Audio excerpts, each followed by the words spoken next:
Só um comentário rápido enquanto aparece aí para você. Por um lado, comercialmente, de vida, acredito eu que o babilônico não foi tão ruim.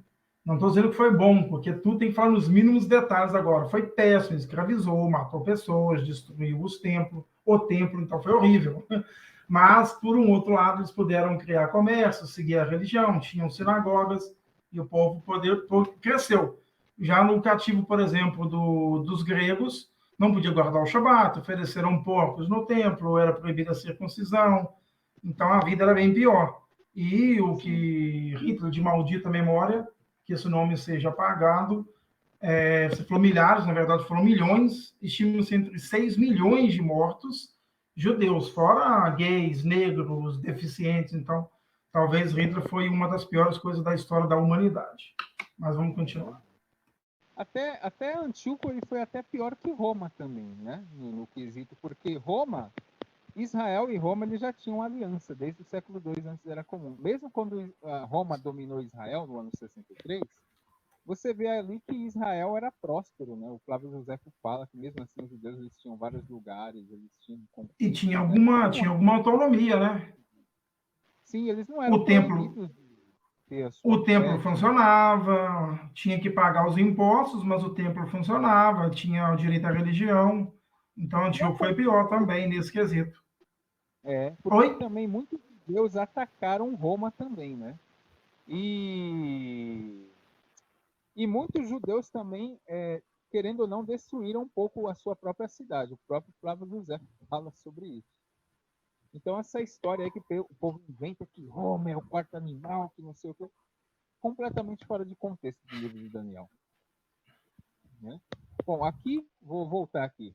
Aqui a gente tem uma tradução, né? No verso 2, se vocês repararem, não está ressuscitar. Está aqui, ó, verso 2 de Daniel 12. Muitos daqueles que dormem no solo poeirente despertarão, estes para a vida eterna, aqueles para o opróbrio, para o horror eterno. Vocês perceberam que é a mudança de tradução?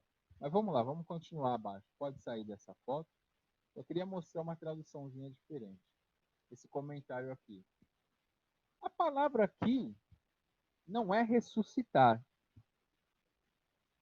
Na maioria das Bíblias está levantarão ou despertarão. Mas despertarão ou levantarão para quê? Qual o desprezo? Qual vida? Aqui eu vou dar alguns exemplos. Eu não estou defendendo esse lado, tá, pessoal? Como eu falei no começo do vídeo, eu vou mostrar as duas vertentes. Eu não tenho por que defender lado nenhum. Eu sou neutro. Ó, vamos lá. Dormir. Talvez seriam os que abandonaram a aliança e estavam mortos ou dormindo para a lei de Deus. Vamos ver. Porque eles não estavam na guerra ali do helenismo, alguns seguiram as leis ali pagãs e outros ficaram firmes. Ó, vou dar exemplos bíblicos aqui. Ó. O que diz em Provérbios 3, verso 1? Diz o quê? Filho meu, não te esqueças da minha lei, e o teu coração guarde os meus mandamentos. Verso 2: porque eles aumentarão os teus dias e te acrescentarão anos de vida. Ou seja, uma vida mais prolongada. Está falando de vida. Ó, Provérbios 3, verso 17. Os seus caminhos são caminhos de delícias, e todas as suas veredas de paz. Verso 18. É árvore de vida para os que dela tomam, e são bem-aventurados todos os que a retêm. Verso 19. O Senhor com sabedoria fundou a terra, e com entendimento preparou os céus. O que a gente viu nesses versos de Provérbios? Que quem segue as leis ali, as instruções, eles têm vida próspera. Eles têm uma vida mais prolongada. Deuteronômio 32, verso 46, o que diz? Disse-lhes: aplicai o vosso coração a todas as palavras que hoje testifico entre vós, para que as recomendeis aos vossos filhos, para que tenham cuidado de cumprir todas as palavras desta lei. Verso 47, prestem atenção. Porque esta palavra não vos é vã, antes é a vossa vida, e por esta mesma palavra prolongareis os dias na terra, a qual, passando o Jordão, ides a possuir. Ó, vocês entenderam porque talvez seja vida, despertarão para a vida. Por quê? Iam seguir as orientações. Muitos depois daquelas orientações, eles iam despertar, iam seguir a lei. Não, vamos andar na lei porque a gente vai prosperar, vai vencer essa guerra. Estou dando só possibilidades, tá, gente? Não estou batendo o martelo. Ó, agora, e o desprezo para os que não observam? Vamos ver exemplos aqui. Provérbios 28, verso 9, o que que diz? O que desvia os seus ouvidos de ouvir a lei, até a sua oração será abominável. Provérbios 13, verso 13, diz o quê? O que despreza a palavra, o que acontece?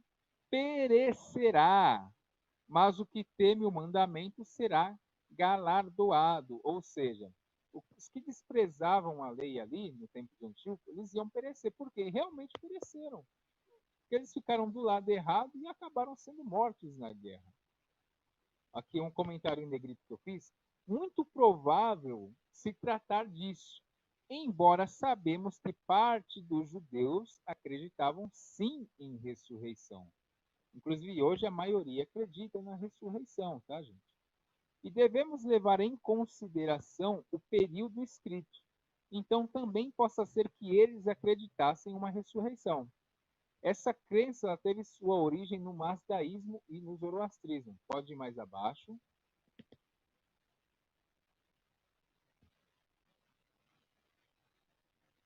Pode colocar bem no comecinho dessa imagem.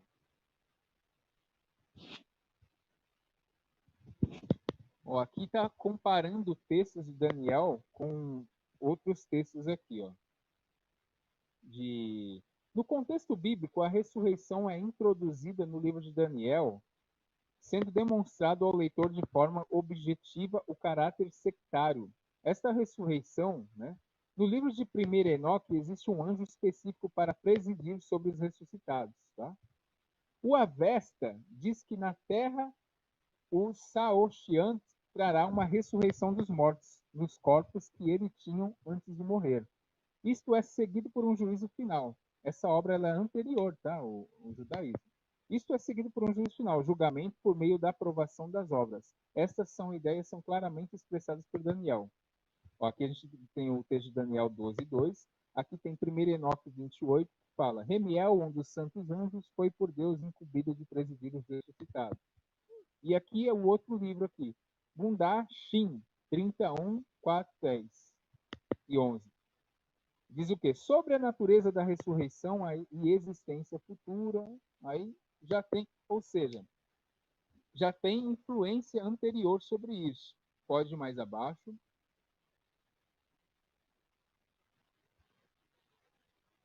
Pode descer um pouquinho. Aí, beleza. Vou esperar aparecer aqui para mim.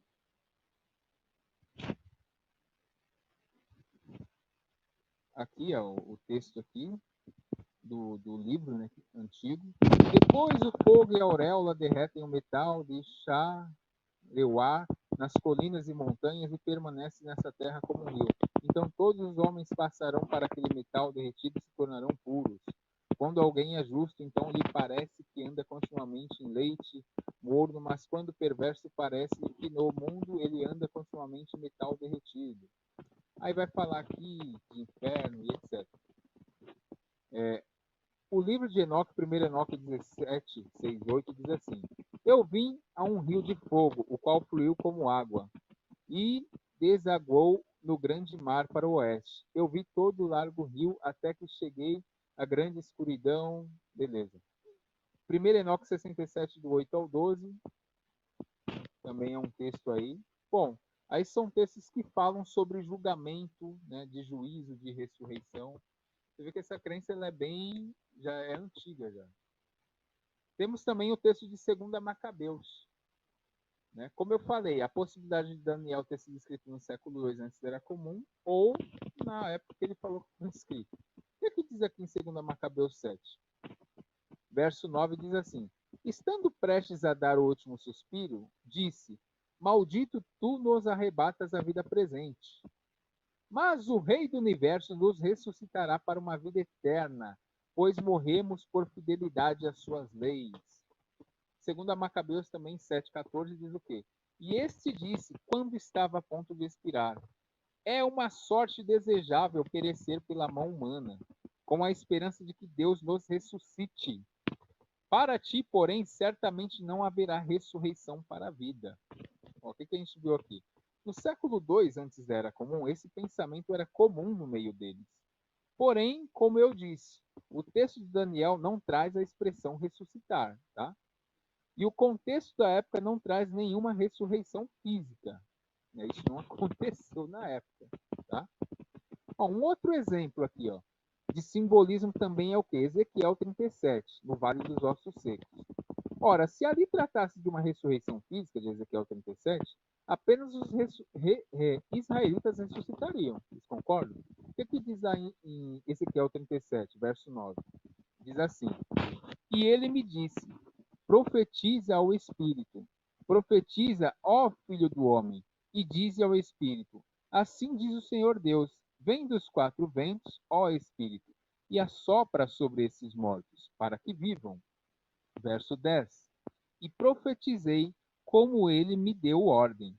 Então o Espírito entrou neles, e viveram, e se puseram em pé, um exército grande em extremo. Pode baixar mais.